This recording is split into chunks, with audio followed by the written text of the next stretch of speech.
আসসালামু আলাইকুম।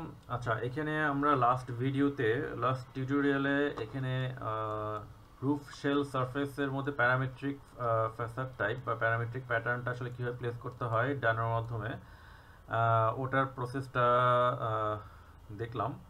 তো আজকের ভিডিওতে যেটা দেখবো সেটা হচ্ছে গিয়ে যেটা আমি বলেছিলাম সেটা হচ্ছে এইটার যেই প্যানেলগুলা অ্যাডাপটিভ যে প্যানেল, হ্যাঁ, এই প্যানেলটা আসলে কিভাবে আমরা এটাকে এই অ্যাডাপটিভ ফ্যামিলিতে ড্র করতে পারি, এটা বানাতে পারি, ওটার প্রসেসটা আজকে দেখব।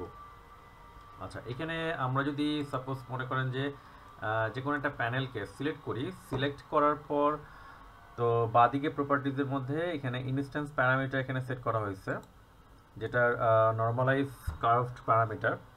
তো এখানে আপনি যদি এটার উপর জিরো প্লেস করেন, জিরো দিলেন, তো জিরো দেওয়ার পর দেখব কি এটা কিন্তু অটোমেটিকভাবে একটা নির্দিষ্ট ডিস্টেন্স থিকনেস মেনটেন করে এটা মিনিমাম লেভেলের থিকনেস বা ডেপথ এটা অ্যাচিভ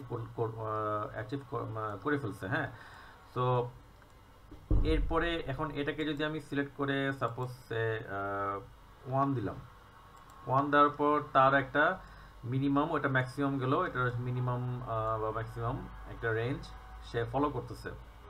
তো এটা আসলে ফ্যামিলিতে সেট করে দিতে হয় কন্ডিশনাল স্টেটমেন্ট দিয়ে। তো ওটা এসে বানানোর প্রসেসটা দেখবো কীভাবে এটাকে আমরা অ্যাপ্লাই করতে পারি। ওকে, এই প্যারামিটারটাই হচ্ছে যখন ডায়নামোতে সেট হয় তখন সে এই প্যারামিটার নেম ধরে ভ্যালুগুলো কালেক্ট করে অটোমেটিকভাবে প্রত্যেকটা প্যাটার্ন সে এখানে সেট করে নেয়। হ্যাঁ, কিন্তু এটা ইনস্ট্যান্স প্যারামিটার হওয়ার কারণেই হচ্ছে গিয়ে এই কাজটা সে করতেছে। কিন্তু সে যদি এটা যদি টাইপ প্যারামিটার হিসেবে কাজ করতো, টাইপ প্যারামিটার হিসেবে দিতাম, তাহলে হচ্ছে ওটা ওই ডায়নোর মাধ্যমে এখানে বিভিন্ন প্যাটার্ন আলাদা আলাদাভাবে তৈরি হতো না, সবগুলো প্যাটার্ন হচ্ছে একভাবে সে কাজ করতো। তো ওই প্যাটার্ন আলটিমেটলি একটা স্পেসিফিক প্যাটার্ন সে ফলো করতো না। সো চলেন দেখি এখানে আমরা এটাকে কিভাবে অ্যাপ্লাই করতে পারি, এটা এই ফ্যামিলিটা কীভাবে আমরা তৈরি করতে পারি। তো প্রথমত এখানে আমরা হচ্ছে গিয়ে ফাইলে যাব, ফাইলে যে ফ্যামিলি, নিউ ফ্যামিলি, ফ্যামিলিতে যে এখানে প্যাটার্ন বেসড ফ্যামিলি এটা ওপেন করব, হয় কার্টেন প্যানেল প্যাটার্ন বেসড যে কোনো একটা, একই একই ফ্যামিলি বাট ক্যাটাগরিটা ডিফারেন্ট। তো জেনারিক মডেল প্যাটার্ন বেসড, আমি এখানে জেনারিক মডেল প্যাটার্ন বেসডটা ওপেন করতেছি। ওকে, তো এটা ওপেন করার পরে এখানে হচ্ছে আমার ওই ফ্যামিলি ক্রিয়েট করার এনভায়রনমেন্ট টাইপ পাবো।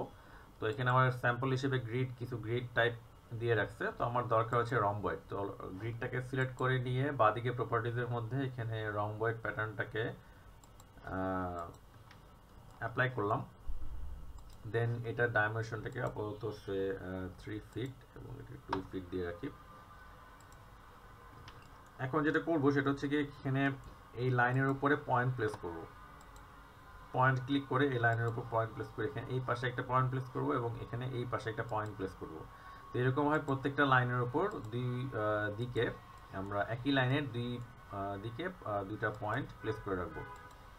তো প্লেস করার পরে এখন এই পয়েন্টটাকে সিলেক্ট করলে পরে তখন দেখবো যে এই পয়েন্টটা লাইনের উপর প্লেস হয়ে আছে। হ্যাঁ, তো এখন এটার উপর প্যারামিটার অ্যাসাইন করবো যাতে করে প্রত্যেকটা এখানে প্রত্যেকটা পয়েন্ট যাতে ইকুয়াল এই ডিরেকশনে অথবা এই ডিরেকশনে একসাথে যাতে এটা কন্ট্রোলটা হয়। তো সেটা করার জন্য এখন হচ্ছে গিয়ে যেটা করবো সেটা হচ্ছে গিয়ে পয়েন্টের যে ওরিয়েন্টেশন, লাইনের আসলে কোন পাশে এটা সেট হয়ে আছে এটাকে আমাকে ফিক্স করতে হবে। পয়েন্টকে সিলেক্ট করার পরে দেন বাদিকে প্রপার্টিজের মধ্যে এখানে নর্মালাইজড কার্ভ প্যারামিটার নেই, এখানে 0.09 শো করতেছে, আমি এটাকে মিরর করে দিই, এন্ড মেজার ফ্রম চেঞ্জ করে দিলাম। তো এটা 0.9 বা না, আগেরটাই ঠিক ছিল, এবং এটাকেও আমরা আগের জায়গায় নিয়ে আসি। মানে এখানে বেসিক্যালি যেটা বোঝাচ্ছে সেটা হচ্ছে গিয়ে লাইনের দুইটা পজিশন, একটা হচ্ছে 0 থাকে আর একটা পাশ থাকে হচ্ছে 1। হ্যাঁ, এখানে অসংখ্য টাইপের পয়েন্ট থাকে। এখানে আমাকে ওই ওরিয়েন্টেশনটা ঠিক করতে হয়, যে সবসময় আমি ঠিক করলাম যে সবসময় এই পয়েন্টটা 0 থেকে সে কাউন্ট করবে। তো এটাকে ঠিক করলাম, এটাও 0, এবং এই পয়েন্টকে সিলেক্ট করলাম, এটাও 0-র দিকে, ওকে ফাইন। এই পয়েন্টকে সিলেক্ট করলাম, এটাকে মিরর করে দিই, এবং এই পয়েন্টকে সিলেক্ট করলাম, এটা 0-র দিকে, ওকে ফাইন। এটাও সিলেক্ট করলাম, এটাকে মিরর করে দিই। এই পয়েন্টকে সিলেক্ট করলাম, ওকে ওকে, তো এটাকেও মিরর করে দিই। ওকে, তো সবগুলো পয়েন্টের ওরিয়েন্টেশন একই রকম ভাবে সেট হলো। এখন প্যারামিটার অ্যাসাইন করে দিই সবগুলো পয়েন্টকে সিলেক্ট করে, কন্ট্রোল প্রেস করে সিলেক্ট করে দেন সবগুলো পয়েন্টকে আমি একটা প্যারামিটার অ্যাসাইন করে দিই। কন্ট্রোল প্রেস করে সিলেক্ট করলাম,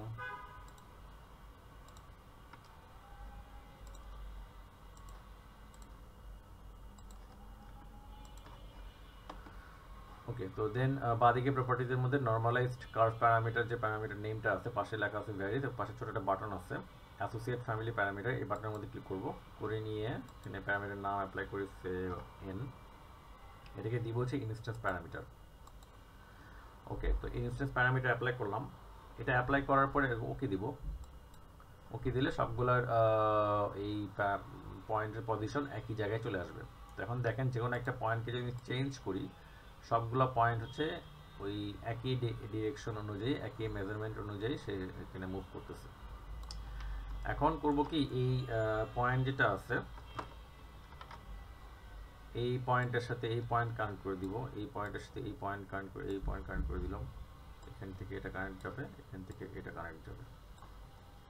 কানেক্ট করার পরে এই জায়গাটায় হচ্ছে আমাকে আরেকটা পয়েন্ট প্লেস করতে হবে।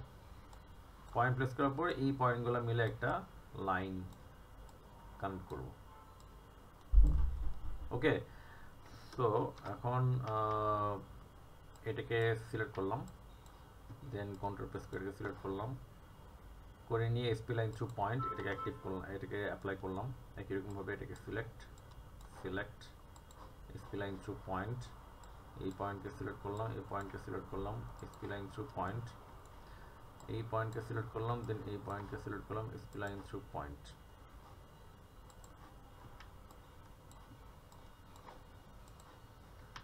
ওকে, তো লাইনগুলোকে সিলেক্ট করার পরে দেন এটা এসপি লাইন রেফারেন্স লাইনে কনভার্ট করে নিই।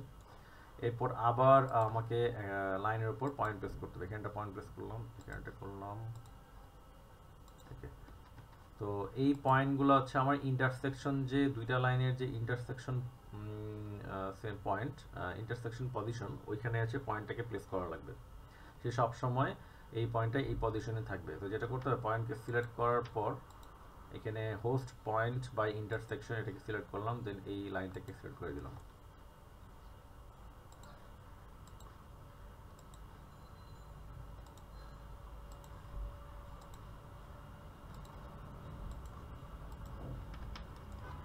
ওকে, দেন এই আগের মতো দুইটা পয়েন্টকে সিলেক্ট করে SP line through point,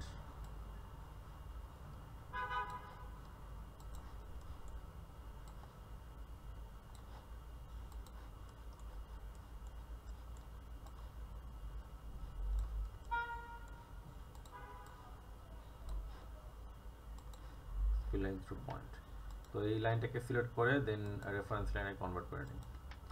so এখন করব কি, এখানে আছে আমাকে শেপটা তো পেলাম, শেপটা অ্যাপ্লাই করার পর এখন ফর্মে কনভার্ট করতে হবে।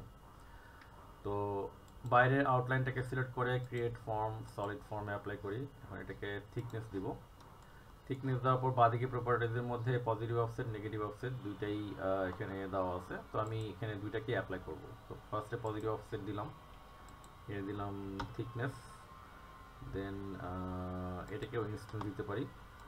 যদি আমি সবগুলো থিকনেস একইভাবেই কন্ট্রোল করতে চাই তাহলে টাইপ দিব, আর যদি থিকনেসটাকে আমি এখানে প্রত্যেকটা আলাদা আলাদাভাবে কন্ট্রোল করব তাহলে ইনস্ট্যান্স প্যারামিটার আমি এখানে অ্যাপ্লাই করব। এরপরে এটাকেও অ্যাপ্লাই করে দিই থিকনেস। মাঝখানে রাখলে সুবিধা হচ্ছে গিয়ে ওইটা সবসময় প্যানেলের মানে সারফেসের সেন্টারে থাকে। ওকে, সো এটাকে 1 ইঞ্চ অ্যাপ্লাই করি। ওকে, তো এখন করবো এখানে ভয়েড ক্রিয়েট করব। তো আমি আপাতত ট্যাব প্রেস করে ফর্মটাকে সিলেক্ট করে টেম্পোরারি হাইড করে নিই, দেন এই মাঝখানের লাইনটাকে সিলেক্ট করে এটাকে ক্রিয়েট ভয়েড ফর্ম অ্যাপ্লাই করি।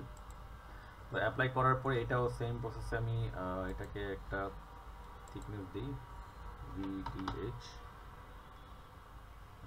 ইনস্ট্যান্স। ওকে,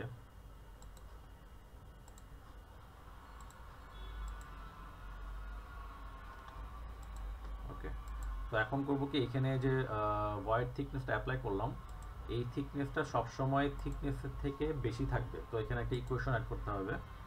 সো TH প্লাস 2 ইঞ্চেস বা 2 ইঞ্চেস বেশি থাকবে। যখন এটা চেঞ্জ হবে তার সাথে হচ্ছে এটাও চেঞ্জ হয়ে যাবে। সরি, TH প্লাস 2 ইঞ্চেস এটাও চেঞ্জ হয়ে যাবে, যাতে করে সবসময় যাতে ভয়েডটা অ্যাক্টিভ থাকে। সো সেক্ষেত্রে আমাকে হচ্ছে যাতে ওই HR ভয়েডটা যাতে এখানে না, ফ্যামিলি যাতে না ব্রেক করে। হ্যাঁ, তো এখন কাট অ্যাপ্লাই করে সলিড ফর্ম দেন ভয়েড ফর্ম, তো এটা কেটে যাবে। সো মোটামুটি ফ্যামিলিটা তৈরি করা শেষ হলো। এখন করবো কি এটাকে আমি চেক করবো যাতে করে আমি একটা মেজারমেন্ট যাতে আমি কন্ট্রোল করতে পারি, একটা রেঞ্জ ফলো করতে হবে। কারণ এখানে এন এর মানটা যদি আমি সে 0 করে দিই, এখানে 0 করে দিই, অ্যাপ্লাই করলে এটা হচ্ছে ওয়ার্নিং মেসেজ আসবে, তখন এই সলিড ফর্মটা ডিলিট হওয়ার সম্ভাবনা থাকে। আবার তাকে যদি আমি 0.5 করি, 5 করে দিই, সেক্ষেত্রেও এটা ওয়ার্নিং মেসেজ আসে। হ্যাঁ, তো এটার একটা রেঞ্জ আমাকে সেট করা লাগবে। সেট করার জন্য সেক্ষেত্রে আমাকে এটা কন্ডিশনাল স্টেটমেন্ট অ্যাপ্লাই করা লাগবে। হ্যাঁ, 0.সে আমি 499 অ্যাপ্লাই করলাম, তখন দেখবো কি তার একটা নির্দিষ্ট রেঞ্জ আমি এখানে ফলো করতেছি। আবার 0.01 ফলো অ্যাপ্লাই করতেছি, সেটার একটা রেঞ্জ আমি এখানে সেট করছি যাতে করে ফ্যামিলি যাতে ব্রেক না করে। ওকে, সো এখন করব কি এখানে একটা প্যারামিটার অ্যাসাইন করি, ক্রিয়েট প্যারামিটার সে n1 ইনস্ট্যান্স। ওকে, সরি, এটা ক্যান্সেল করি, আবার অ্যাপ্লাই করি, ক্রিয়েট প্যারামিটার n1 ইনস্ট্যান্স। এটাকে ডেটা টাইপটাকে অ্যাপ্লাই করব নাম্বার। সো এখানে আপাতত সাপোজ 0.01 দিয়ে রাখি। এখন এই n এর মান যেটা আছে, বা এইখানে যেটা আমরা অ্যাপ্লাই করব সেটা হচ্ছে গিয়ে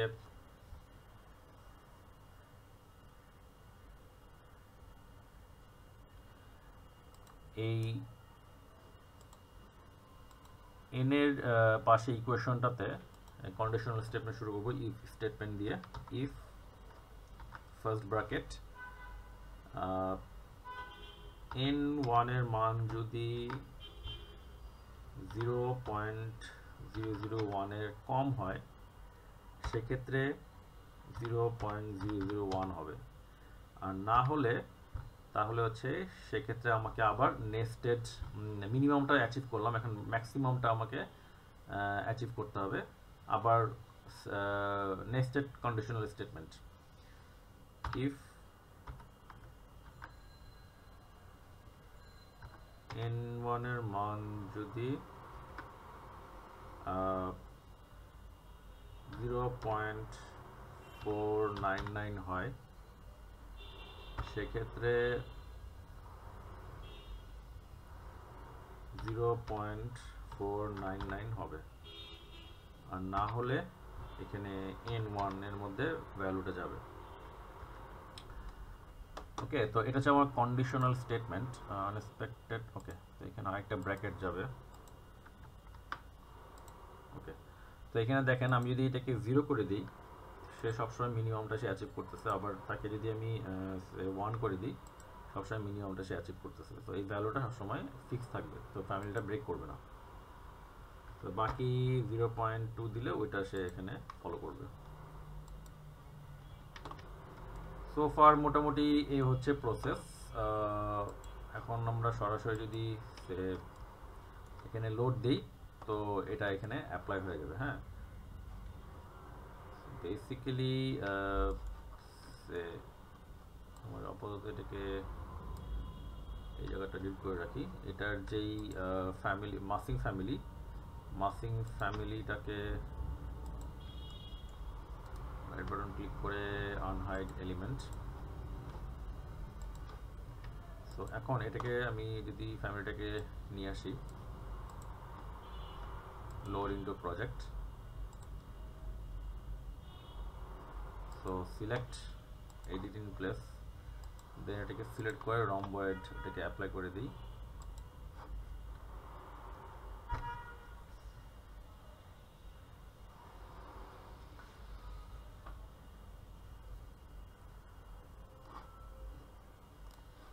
ওকে, তো ফ্যামিলিগুলো এখানে ডিরেক্টলি প্যাটার্ন বেসড হলে প্যাটার্ন বেসড মাধ্যমে এটাকে অ্যাপ্লাই করা যায়, আবার ডায়নামোর মাধ্যমেও কিন্তু আরেকটা প্রসেসে অ্যাপ্লাই করা যায়।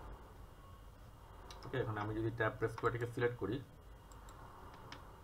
ট্যাব সিলেক্ট, দেন এখানে অ্যামাউন্ট আছে in1, এটাকে 0 করে দিই।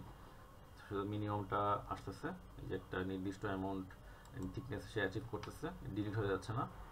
আবার ট্যাব প্রেস করে সিলেক্ট করে তাকে যদি আমি সে 1 বা 1 করে দিই, তখনও সে এটা ব্রেক করতেছে না, এটা ঠিকভাবে এটা সেট হয়ে থাকতেছে। হ্যাঁ, সো আজকের টিউটোরিয়াল তাহলে এই পর্যন্তই। দেখা হবে নেক্সট টিউটোরিয়ালে। ওকে, থ্যাংক ইউ।